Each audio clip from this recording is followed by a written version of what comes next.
이게 정말 학교 급식이라고요? 미국 텍사스주 오스틴의 한 초등학교 직원실에서 터져나온 믿을 수 없다는 듯한 목소리였습니다. 랍스터 2마리가? 그것도 국립학교에서요?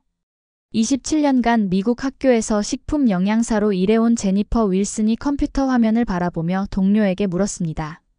그 순간 그녀는 자신이 지금까지 해온 모든 일에 대해 의문을 갖기 시작했습니다. 그 옆에 서 있던 동료 영양사 마이클이 어깨너머로 화면을 들여다보더니 한숨을 쉬었어요. 제니퍼, 이거 진짜야?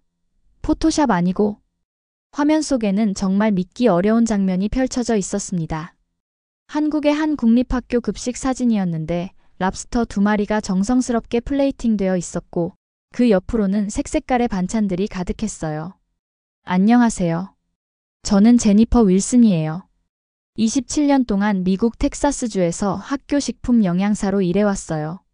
매일 아침 6시에 출근해서 3,000명이 넘는 학생들의 급식을 준비하는 것이 제 일이었죠.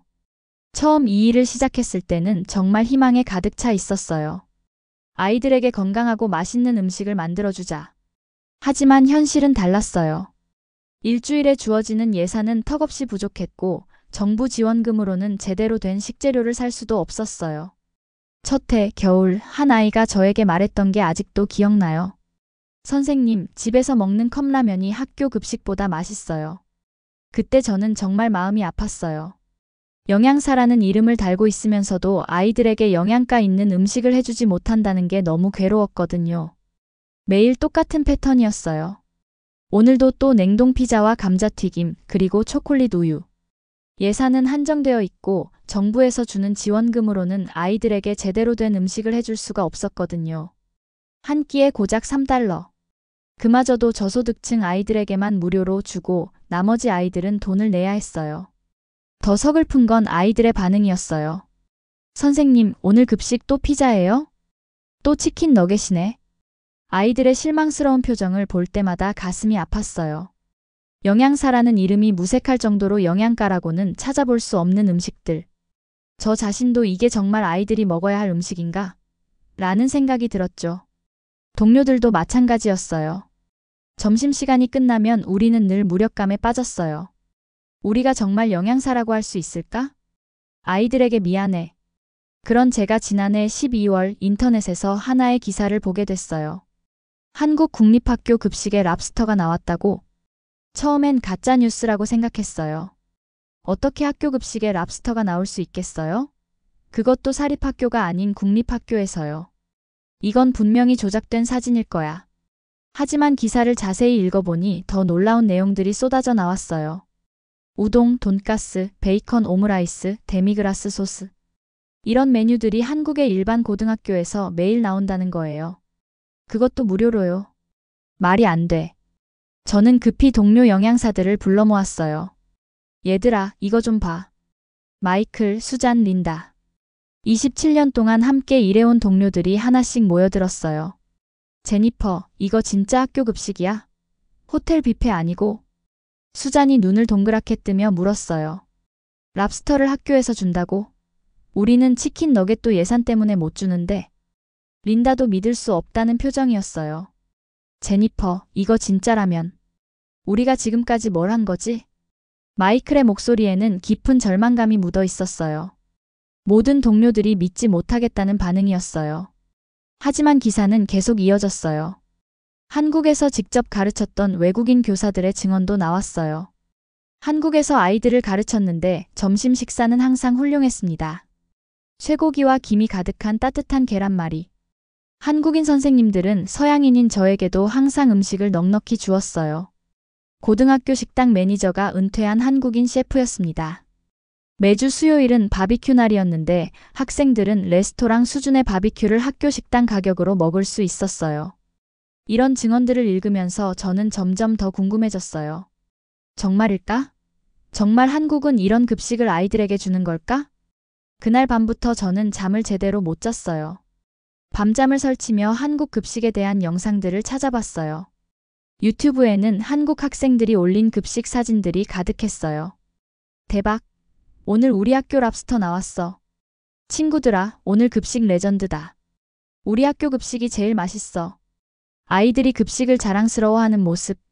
저는 지금까지 본 적이 없었어요. 미국에서는 아이들이 급식을 피하려고 하거든요. 선생님, 오늘 급식 뭐예요? 라고 물을 때도 기대감이 아니라 체념이 담겨 있었으니까요. 하지만 한국 아이들은 달랐어요. 진짜로 급식을 기다리고 즐기고 자랑하고 있었어요. 더 놀라운 건 댓글들이었어요. 우리 학교는 오늘 스테이크 나왔는데 어제 우리 학교는 초밥이었어. 부럽다. 우리는 갈비찜이었는데. 아이들이 서로 급식을 놓고 경쟁하듯 자랑하는 모습. 정말 믿을 수 없었어요. 그때 저는 결심했어요. 직접 가서 확인해보자. 동료들에게 이 계획을 말했을 때 모두들 미쳤다고 했어요. 제니퍼, 굳이 한국까지 가서 확인할 필요가 있어? 인터넷 사진이야 얼마든지 조작할 수 있잖아. 하지만 저는 확신이 서지 않았어요. 만약 정말이라면? 만약 한국이 정말로 아이들에게 이런 급식을 제공하고 있다면? 저는 휴가를 내고 한국행 비행기표를 끊었어요. 2024년 3월 저는 처음으로 한국 땅을 밟았어요. 인천공항에 내리는 순간부터 뭔가 달랐어요. 공항 내 식당들조차 깔끔하고 정갈했거든요. 여기는 정말 음식을 소중히 여기는 나라구나. 서울의 한 국립고등학교를 방문하기로 했죠. 미리 연락을 드렸더니 학교 측에서 흔쾌히 급식실 견학을 허락해 주셨어요. 안녕하세요. 저희 학교 영양사 김미영입니다. 김미영 영양사님이 저를 맞이해 주셨어요. 27년 경력의 베테랑이셨죠. 놀랍게도 저와 경력이 똑같았어요. 반갑습니다. 저는 미국 텍사스에서 온 제니퍼예요. 오, 미국에서 오셨군요. 어떻게 저희 학교까지 오시게 됐어요? 제가 사연을 설명하자 김미영 영양사님이 웃으며 말씀하셨어요. 아, 그 랍스터 사진 말씀이시군요. 그거 진짜예요. 저희가 직접 만든 거거든요. 정말요? 네, 오늘 메뉴는 어떻게 되나요? 오늘은 갈비찜, 미역국, 야채볶음, 김치, 그리고 딸기 요거트가 나가요. 아, 그리고 흰쌀밥도요. 갈비찜이라고요?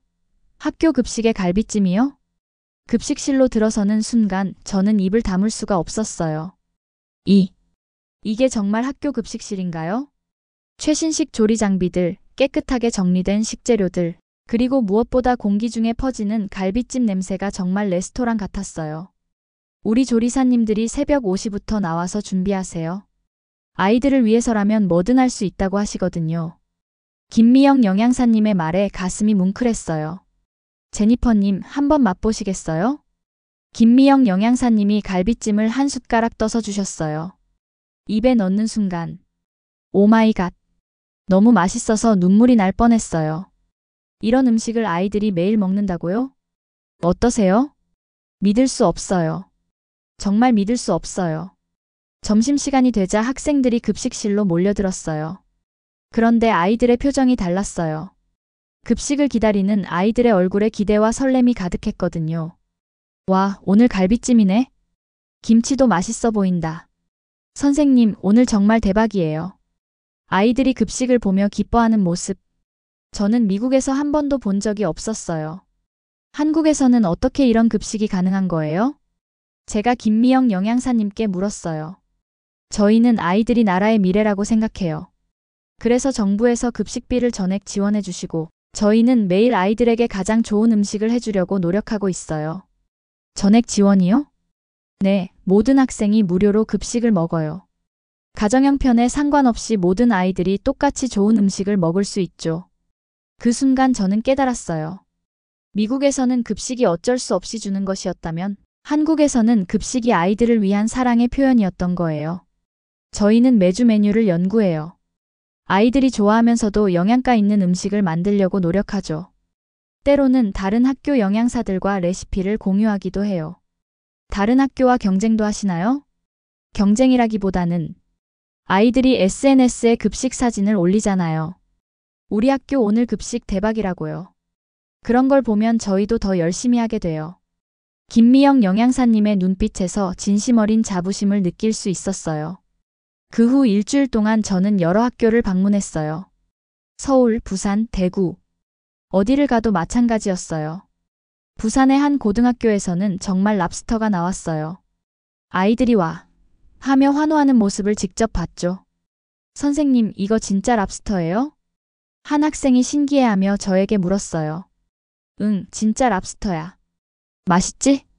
네, 진짜 맛있어요. 집에서도 이렇게 안 해주는데. 대구의 한 중학교에서는 스테이크가 나왔어요. 정말 레스토랑에서 먹는 것 같은 퀄리티였어요. 랍스터, 스테이크, 초밥, 파스타. 정말 상상할 수 없는 메뉴들이 매일 나왔어요. 이게 정말 현실인가? 서울의 또 다른 중학교에서 만난 학생이 저에게 말했어요. 선생님, 미국은 급식이 어때요? 피자나 햄버거 같은 것들이 나와. 매일요? 응, 거의 매일. 그 학생이 안타까운 표정으로 저를 바라봤어요. 그럼 선생님도 저희 급식 드세요. 오늘은 불고기 덮밥이에요. 불고기 덮밥을 먹으면서 저는 울컥했어요. 이 아이들은 매일 이런 음식을 먹으면서 자라고 있구나. 반면 미국 아이들은 선생님 괜찮으세요? 왜 울어요? 한 학생이 걱정스럽게 저를 바라봤어요. 아니야. 그냥 너무 맛있어서. 하지만 진짜 이유는 달랐어요. 이 아이들이 너무 부러웠고 동시에 미국 아이들이 너무 안쓰러웠거든요. 부산의 한 영양사님은 저에게 이렇게 말씀하셨어요. 제니퍼님, 저희는 매달 새로운 메뉴를 개발해요. 아이들이 지루해하지 않도록요. 이번 달에는 이탈리안 파스타, 다음 달에는 일식 요리를 준비하고 있어요. 매달 새로운 메뉴를 개발하신다고요? 네, 아이들이 다양한 음식 문화를 경험할 수 있도록 하고 싶거든요. 급식도 교육의 일부라고 생각해요. 정말 충격적이었어요. 미국에서는 10년째 똑같은 메뉴를 돌려가며 주고 있는데 한국에서는 매달 새로운 요리를 개발한다니. 한국에서의 일주일이 끝나고 미국으로 돌아왔을 때 저는 완전히 다른 사람이 되어 있었어요. 공항에서부터 마음이 무거웠어요. 한국에서의 일주일이 꿈만 같았거든요. 첫 출근 날 익숙한 냉동 피자와 감자튀김을 준비하면서 눈물이 났어요. 이렇게 살면 안 되겠다. 동료들이 저에게 물었어요. 제니퍼, 한국은 어땠어? 정말 그 사진들이 진짜였어? 응, 진짜였어. 그것보다 훨씬 더 대단했어. 정말? 마이클이 믿을 수 없다는 표정으로 저를 바라봤어요. 마이클, 나는 한국에서 아이들이 급식 시간을 기다리며 설레는 모습을 봤어. 우리 학교 아이들은 언제 그런 표정을 지어봤지? 순간 급식실이 조용해졌어요. 모두들 할 말이 없었거든요. 저는 학교 관리자들에게 찾아가 한국에서 본 것들을 설명했어요. 한국에서는 정부가 급식비를 전액 지원합니다. 그래서 모든 아이들이 무료로 갈비찜, 불고기, 신선한 야채들을 먹을 수 있어요. 제니퍼, 그건 한국이고 여기는 미국이야. 예산이 다르다고. 교장 선생님이 한숨을 쉬며 말했어요. 그럼 우리는 계속 아이들에게 정크푸드만 줄 건가요? 한국 아이들은 매일 레스토랑 수준의 음식을 먹고 자라고 있는데 우리는 왜 못하는 건가요? 제니퍼, 현실을 봐. 우리에게는 그런 예산이 없어. 하지만 저는 포기하지 않았어요. 지역 언론사에 한국 급식 이야기를 했고 학부모들과 만나 현실을 설명했어요. 아이들이 나라의 미래라면 우리도 한국처럼 아이들의 식사에 투자해야 하지 않을까요? 첫 번째 학부모 모임에서 한 어머니가 말했어요. 제니퍼 선생님, 정말 한국이 그런가요? 우리 아이가 맨날 학교 급식이 맛없다고 하던데. 네, 정말이에요. 저는 직접 봤어요. 한국 아이들은 급식 시간을 정말 기다려요. 그 말에 다른 학부모들도 관심을 보이기 시작했어요. 그럼 우리도 뭔가 할 수 있는 방법이 있을까요? 두 번째 모임에서는 더 많은 학부모들이 모였어요. 그리고 세 번째 모임에서는 지역 의원님까지 오셨죠. 제니퍼 선생님이 말씀하시는 한국의 사례를 저희도 검토해 보겠습니다. 그 후 6개월. 작은 변화가 시작됐어요. 우선 지역 농장에서 신선한 야채를 공급받기 시작했고 일주일에 한 번이지만 직접 만든 요리를 아이들에게 제공할 수 있게 됐어요. 처음으로 직접 만든 치킨 스튜를 아이들에게 줬을 때의 반응이 아직도 기억나요. 선생님, 오늘 급식 정말 맛있어요. 이거 정말 학교에서 만든 거예요? 네, 우리가 직접 만들었어. 아이 하나가 저에게 말했을 때 저는 한국에서 느꼈던 그 감동을 다시 느꼈어요. 선생님, 내일은 뭐가 나와요? 처음이었어요. 아이가 내일 급식을 기대한다고 말하는 건. 그때부터 조금씩 더 많은 변화가 일어났어요. 시에서 급식 예산을 늘려주기 시작했고 다른 학교들도 우리의 변화에 관심을 보이기 시작했어요. 1년 후 우리 지역의 10개 학교가 모두 참여하는 급식 개선 프로그램이 시작됐어요. 아직 한국만큼은 아니지만 아이들의 표정이 달라졌어요. 급식 시간이 더 이상 어쩔 수 없이 참아야 하는 시간이 아니라 기다려지는 시간이 되기 시작했거든요. 한국에서 배운 것은 급식 조리법이 아니었어요. 아이들을 바라보는 시선이었어요. 한국 사람들은 정말로 아이들을 나라의 미래로 여기고 있었어요. 그래서 아이들의 건강과 행복을 위해 아낌없이 투자하는 거였죠. 아이들이 행복해야 나라가 행복하다. 김미영 영양사님이 하셨던 말씀이 지금도 제 마음에 깊이 남아 있어요. 저는 지금도 계속 노력하고 있어요. 언젠가는 미국 아이들도 한국 아이들처럼 급식을 기다리며 설레는 날이 오기를 바라면서요. 최근에는 다른 주의 영양사들도 저희 프로그램에 관심을 보이고 있어요. 캘리포니아, 뉴욕, 플로리다. 전국 각지에서 연락이 와요. 제니퍼, 한국 급식 이야기를 우리에게도 해줄 수 있어? 이제 저는 확신해요. 변화는 가능하다는 걸요. 한국이 정말 자랑스러운 나라라는 걸 온몸으로 느꼈어요. 아이들을 향한 한국의 사랑, 그것이야말로 진정한 선진국의 모습이 아닐까요? 제가 본 한국은 단순히 경제적으로 발전한 나라가 아니었어요. 미래를 생각하는 지혜로운 나라, 아이들을 진정으로 사랑하는 따뜻한 나라였어요. 그리고 저는 확신해요. 이런 급식을 먹고 자란 한국의 아이들이 만들어갈 미래가 정말 기대된다고요. 지난주에 김미영 영양사님께 이메일을 보냈어요. 선생님 덕분에 제 인생이 바뀌었어요. 이제 저희 학교 아이들도 급식을 기다려요. 김미영 영양사님의 답장이 정말 따뜻했어요. 제니퍼님, 아이들을 사랑하는 마음은 전 세계 어디든 똑같아요. 그 마음만 있으면 언젠가는 모든 아이들이 맛있는 급식을 먹을 수 있을 거예요. 한국의 학교 급식은 단순한 식사가 아니었습니다. 그것은 아이들을 향한 나라의 사랑이었고 미래에 대한 투자였습니다. 그 사랑 덕분에 오늘도 한국의 아이들은 건강하게 행복하게 자라고 있습니다. 그리고 이제 저도 그 사랑을 미국 아이들에게 전하고 있습니다. 오늘 사연은 여기까지입니다. 영상이 도움이 되셨다면 구독과 좋아요, 댓글로 응원해 주시길 바랍니다. 앞으로도 따뜻한 이야기와 진솔한 경험들을 전해드리며 여러분과 함께 소중한 시간들을 만들어가는 데 노력하겠습니다. 긴 이야기 끝까지 시청해주신 모든 분들 진심으로 고맙습니다. 다음 영상에서 또 만날 때까지 모두 행복하고 평안한 하루 보내세요. 그럼 구독자 여러분들 감사합니다.